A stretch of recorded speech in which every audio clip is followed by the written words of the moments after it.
Winston Churchill had orchestrated the entire operation with precision. The conquest of Sicily was meant to demonstrate British military superiority on the world stage. Montgomery, the celebrated victor of El Alamein, was set to take Messina, proving that Britain remained the leading force in the Western Alliance. Meanwhile, the Americans would serve in a supporting capacity, protecting the flanks and absorbing lessons from their British counterparts. Then came August 17, 1943, when Churchill received a phone call that completely dismantled his carefully planned storyline. American forces had beaten everyone to Messina. This wasn't some fortunate accident or stroke of luck. It was the result of intentional rivalry. George S. Patton had outpaced Montgomery in a competition Churchill never sanctioned, one that Montgomery didn't even realize he was participating in until he'd already lost. Churchill's response to learning about Patton's victory exposed everything about British national pride, American drive, and the precise instant when Churchill understood that the military power dynamic had permanently transformed. This is the account of that phone conversation that altered the course of history. Back in May 1943, preparations for Operation Husky, the invasion of Sicily, consumed Churchill's every waking thought. To Churchill, Sicily represented far more than just another military target. He viewed it as a declaration about Britain's ongoing significance in the conflict.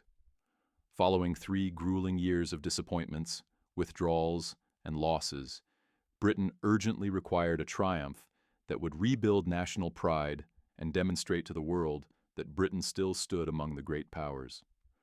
Churchill had identified the ideal figure to deliver this victory: Field Marshal Bernard Montgomery. Montgomery had crushed Rommel at El Alamein back in October 1942, marking Britain's first major ground victory against German forces. Churchill had personally championed Montgomery's accomplishment, guaranteeing extensive media coverage.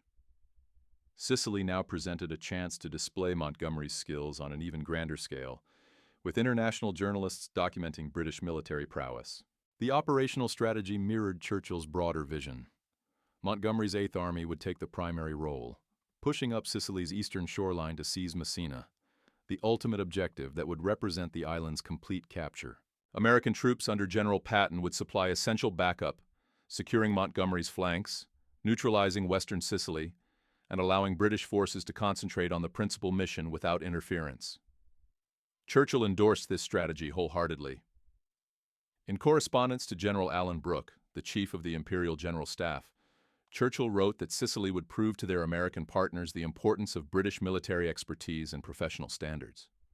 Montgomery would illustrate how thorough planning and proper execution produce conclusive outcomes. This would strengthen their relationship, as the Americans would recognize why British strategic thinking deserved considerable influence in future operations. This mindset, that Americans required instruction from British examples, dominated Churchill's perspective on the partnership. Britain had been engaged in combat since 1939, while Americans had only been fighting for roughly 2 years. Churchill naturally believed British forces would exhibit superior operational skills, with Americans appreciatively receiving British mentorship. Churchill also grasped the publicity advantages. British newsreels would capture Montgomery's victorious march into Messina. British publications would trumpet Sicily's conquest as a distinctly British accomplishment. American forces would receive acknowledgement, certainly, partners working in harmony, but Montgomery and Britain would claim the accolades. This mattered for sustaining British morale, for preserving Britain's standing with both Stalin and Roosevelt, and for bolstering Churchill's own political stature. During strategic discussions with Roosevelt, Churchill repeatedly highlighted Montgomery's central role. He discussed the Sicily operation as though Montgomery's triumph was a foregone conclusion, as though American involvement was supplementary rather than equivalent. Roosevelt took note of this attitude but kept his observations to himself. He comprehended Churchill's necessity to uphold British prestige, though he privately suspected Churchill was undervaluing American potential. What Churchill never contemplated, never even conceived as possible, was that George S. Patton might outright reject the subordinate position designated for him. Churchill had encountered Patton only briefly and considered him overly dramatic, unrefined, and somewhat entertaining. An eccentric personality, certainly, but hardly the type who would contest British operational authority. Intelligence assessments on Patton characterized him as bold yet lacking experience, successful in North Africa, but functioning under British supervision, a skilled corps leader who would execute the Sicily plan exactly as drafted. Churchill's critical misjudgment lay in presuming Patton would willingly accept a secondary position, that American troops would be satisfied supporting British achievements, and that the operational blueprint would proceed as documented. He never foresaw that Patton interpreted the Sicily campaign not as a British-led operation with American assistance, but rather as a contest, one Patton fully intended to dominate. On the afternoon of August 17, 1943, Churchill was at Chequers, his countryside retreat, when the telephone rang. His military secretary's tone remained deliberately composed as he reported that American forces had entered Messina. Churchill's initial reaction was pure bewilderment. American forces in Messina? What business did they have there? That was Montgomery's designated target. Were they perhaps securing the vicinity ahead of Montgomery's entrance? The secretary's follow-up response transformed everything. General Patton's troops had arrived in Messina that very morning and successfully captured the city. Montgomery's forces remained several hours behind. Churchill immediately demanded a comprehensive explanation. How could this possibly have occurred? The American route covered greater distance, while Montgomery commanded the most direct pathway. The entire strategic plan had explicitly designated Messina as a British prize. Piece by piece, the reality became clear. Patton had converted the Sicily campaign into an outright race. He'd discarded his supporting function, pushed his forces forward at breakneck velocity along the northern coastline, and arrived at the objective ahead of Montgomery, the target everyone presumed belonged to Britain. Churchill's immediate response, documented by his secretary, combined profound shock with mounting anger. Patton had done what, exactly? He'd transformed a synchronized military operation into what amounted to a bloody competition. Where had Eisenhower been during all this? Where was Alexander? How had nobody intervened to prevent this? His staff clarified that once senior command recognized Patton's true intentions, he'd already advanced so close to Messina that recalling him would have triggered a diplomatic crisis. Churchill insisted on speaking directly with Montgomery without delay. The conversation was postponed because Montgomery had only just reached Messina himself and was still grappling with his own profound humiliation. When they finally connected, Montgomery's voice carried tightly controlled rage. Prime Minister, the Americans have transformed operational planning into an absolute farce. Patton conducted the Sicily campaign as if it were some kind of athletic competition. He sacrificed Allied coordination purely for individual recognition and glory. Churchill sympathized with Montgomery's frustration, but simultaneously acknowledged the political realities at play. The American media would glorify Patton's accomplishment. British newspapers couldn't reasonably pretend that American forces hadn't reached Messina first. The meticulously crafted story of British command and American assistance had completely crumbled. Churchill's earlier declarations about Sicily proving British military excellence now appeared remarkably naive. American forces had definitively beaten British troops to their objective. Churchill's sharp political instincts immediately assessed the resulting damage. Britain required American backing to sustain the war effort. Appearing resentful about Patton's success would alienate American support and prove self-defeating.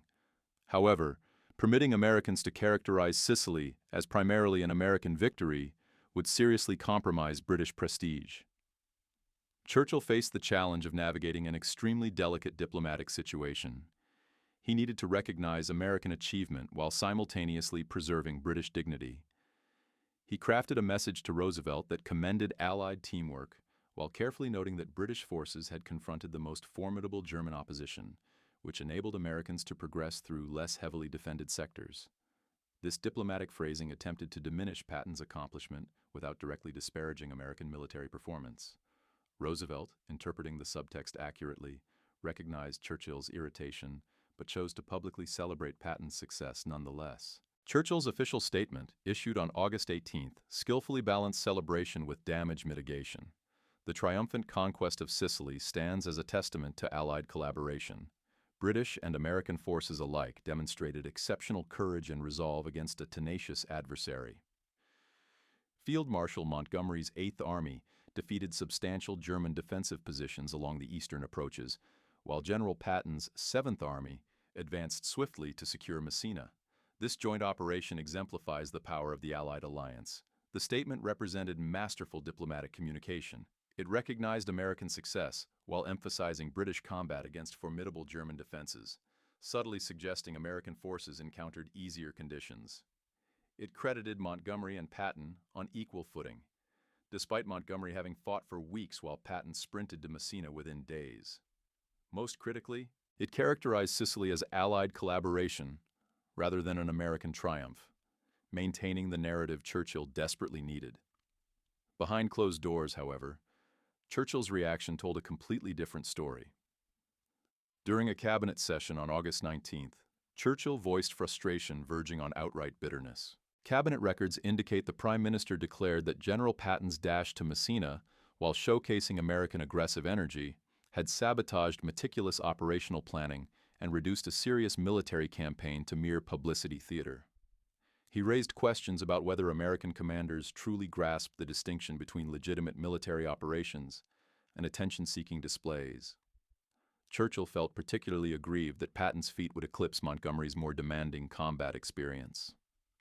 Speaking to his war cabinet, Churchill stated that Montgomery had genuinely fought the Germans, while Patton merely fought for media attention.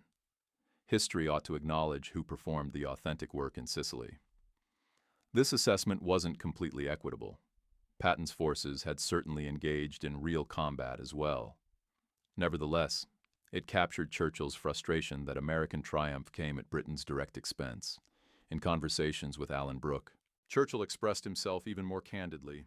"We assigned the Americans a supporting function, and they commandeered the starring role. This outcome demonstrates what transpires when we fail to maintain operational authority. Moving forward, British commanders must guarantee that Americans lack opportunities to seize glory that legitimately belongs to British forces." Brooke's personal diary reveals he privately questioned this perspective, believing Patton's success actually demonstrated American competence that Churchill needed to recognize, though he chose not to challenge the Prime Minister directly.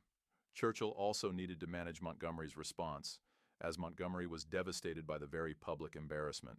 Montgomery wanted to lodge official protests regarding Patton's violation of his designated responsibilities.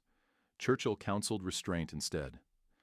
"Monty, you fought magnificently against substantially stronger opposition. Military professionals fully comprehend that reality. Don't permit Patton to pull you into unseemly rivalry. Preserve your dignity and allow American theatrics to reveal their own character."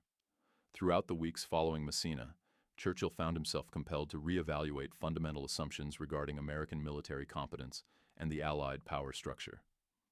The Sicily campaign had been deliberately designed to showcase British leadership.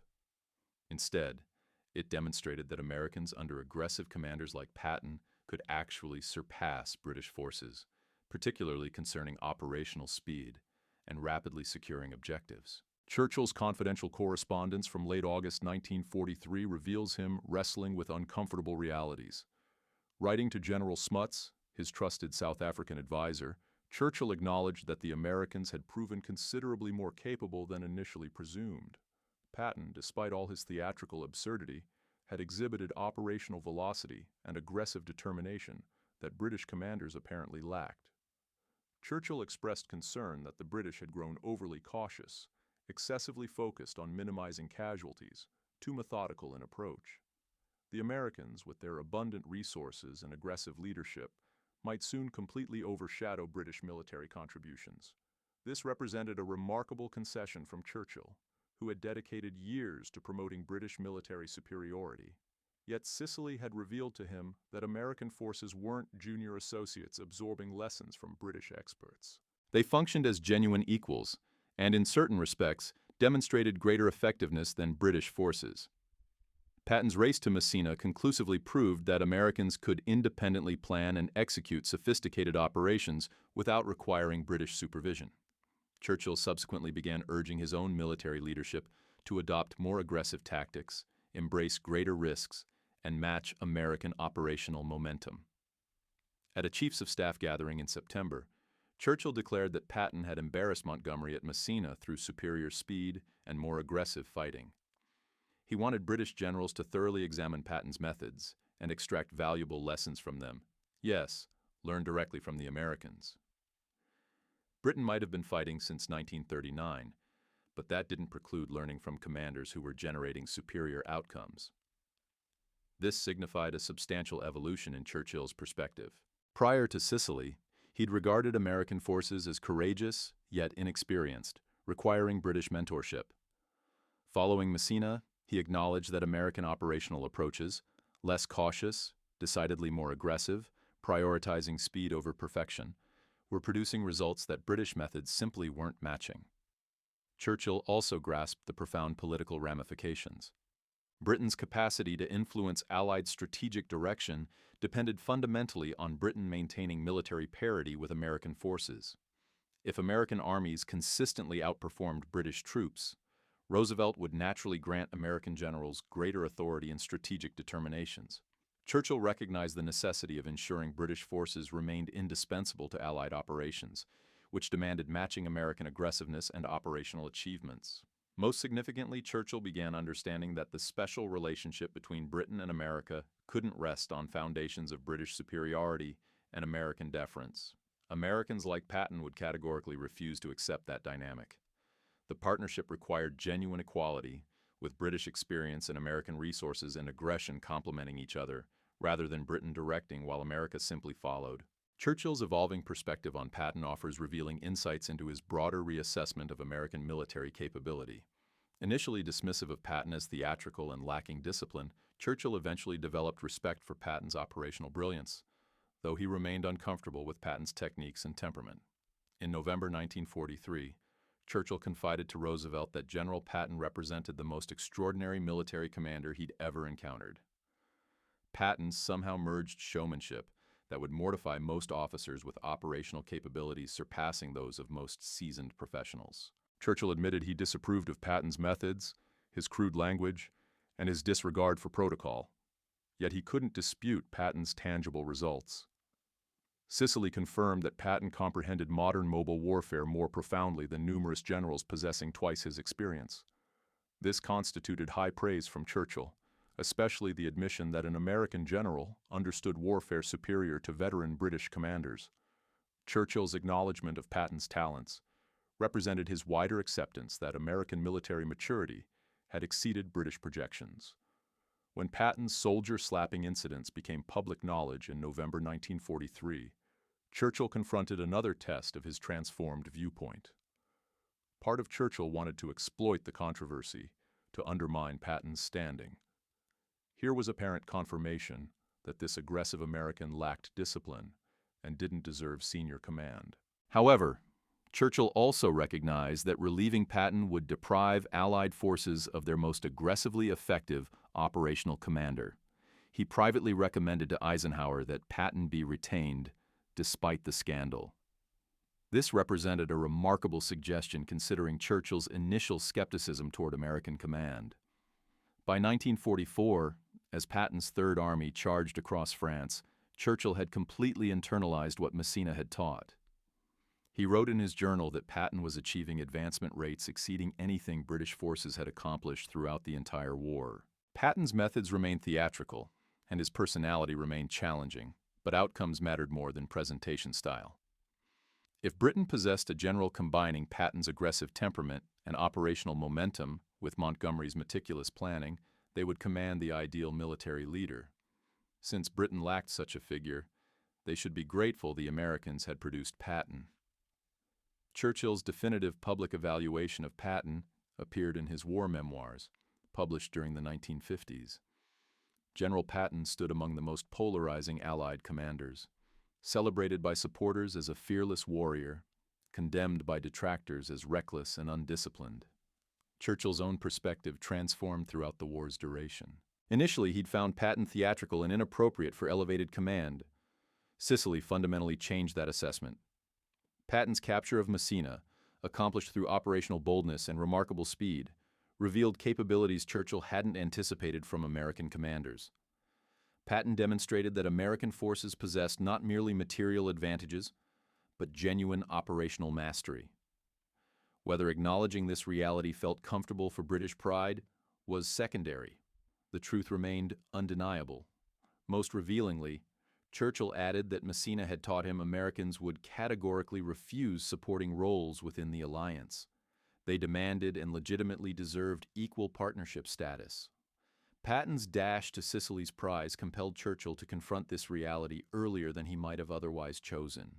The special relationship connecting Britain and America would necessarily be constructed upon genuine equality, not British superiority and American subordination. This reality might have been uncomfortable for British pride to swallow, but it proved essential for Allied success and for the post-war partnership that would ultimately define the Western Alliance. Churchill's transition from anticipating British leadership with American support toward accepting authentic partnership proved both painful and grudging. Yet Messina marked the crucial turning point. The moment Churchill recognized that American military capability, embodied in commanders like Patton, meant Britain could no longer presume automatic leadership of the Western Alliance. The student had evolved into the equal, and Churchill, ever the pragmatist, adjusted his approach accordingly. Churchill entered the Sicily campaign anticipating a showcase of British military dominance. He concluded it, acknowledging American operational superiority. Patton's race to Messina didn't merely capture a strategic city. It captured a fundamental shift in global power dynamics that Churchill could no longer dismiss or ignore. If this account of how one American general's audacity forced Britain's greatest wartime leader to reassess everything he believed about military alliances has captivated you, subscribe to WW2 Gear right now. We're delivering the pivotal moments that transformed history, the uncomfortable truths that forged alliances, and the candid reactions that expose how leaders genuinely thought. Activate that notification bell. Leave a comment discussing Churchill and Patton's complicated relationship, and share this with anyone who values history beyond the sanitized official narratives. Thanks for watching. Sometimes the most valuable lessons emerge from the victories we never planned for.